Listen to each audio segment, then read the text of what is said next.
सन 2008 में जिनके कार्यकाल में जो यहाँ के विधायक हुआ करते थे उन्हीं के कार्यकाल में यहाँ पर इस पूरे सेमरी बाजार को विकासखंड बनाने की जो कवायद थी वो शुरू कर दी गई थी। तो वो क्या सोचते हैं, उन्हीं से हम टेलीफोनिक वार्ता करेंगे।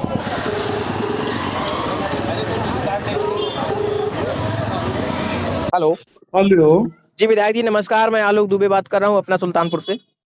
जी नमस्कार। मैं इस वक्त सेमरी बाजार में खड़ा हूं, चूंकि आप ही के कार्यकाल में सन 2008 में सेमरी बाजार को विकासखंड बनाने की बातचीत की जा रही थी।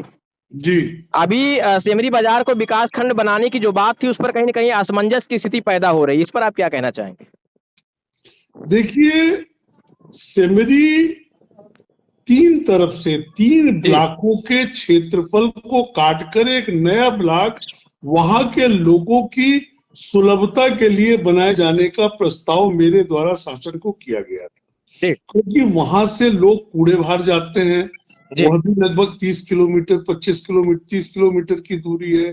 कुछ लोग जयसिंहपुर जाते हैं, वह भी लगभग 20 से 25 किलोमीटर की दूरी आती है, और कुछ गांव उसके दोस्तपुर में है। तो इसीलिए उस क्षेत्र को वह बिल्कुल जिले का सबसे दूरस्थ क्षेत्र है, जहां पर दूसरी जिले की सीमा वहां से टच करती है, उसके आगे है।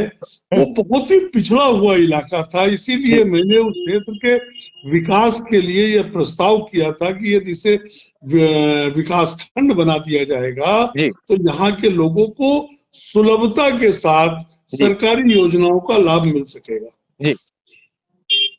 लेकिन मेरे संज्ञान में आया है कि शायद उसको लोग तोड़कर ढग्गूपुर की तरफ ले जाना चाहते हैं, जब हकीकत यह है कि ढग्गूपुर से कूड़े बाहर की दूरी बहुत कम रह जाती है। तो इसलिए अगर ये सेमरी के क्षेत्र में बनाया जाता तो ज्यादा बेहतर ढंग से होता और ज्यादा जनसंख्या के लोगों की सेवा कर पाता। जी, ऐसे में जब सेमरी बाजार में विकासखंड बनाने की बात को लेकर जमीन भी आवंटित कर दी गई थी, ऐसा प्रकाश में आया था। जी, उस समय राजस्व विभाग द्वारा जमीन भी आवंटित कर दी गई थी सेमरी ब्लॉक के लिए। वो केवल तकनीकी कारणों की वजह से कैबिनेट में जाकर पास नहीं हो पाया था। कैबिनेट प्रस्ताव भी बन गया था, लेकिन वो जाकर पास नहीं हो पाया था। वरना जैसे मैंने जयसिंहपुर को तहसील बनाया था, उसी तरह मेरी इच्छा थी कि मैं सेमरी को ब्लॉक बना दूं और कूड़े बाहर को टाउन एरिया बना दूं। जी चलिए, अब अगर सेमरी बाजार से ब्लॉक यहाँ से हटकर ढग्गूपुर जाता है तो आपको क्या लगता है कि इसमें किन नाकामियां हो सकती है, किस वजह से, या क्या तर्क हो सकता है यहाँ के विकासखंड को ना बनाने को लेकर? देखिए, तर्क तो यही है कि ज्यादा लोगों को जहां पर सुविधा मिले वही होना चाहिए, और ज्यादा लोगों को सुविधा सेमरी क्षेत्र में यदि यह विकासखंड बने तो ज्यादा जनसंख्या को लाभ मिलेगा। जी जी, धन्यवाद सर बात करने के लिए। बहुत बहुत धन्यवाद। ये हमारे साथ बातचीत कर रहे थे पूर्व विधायक ओम प्रकाश सिंह, जो सन 2008 में जिन्होंने सेमरी को विकासखंड बनाने की बातचीत की थी, जिन्होंने इसकी मांग की थी। सबसे पहले उन्होंने सदन में इसकी चर्चा की थी।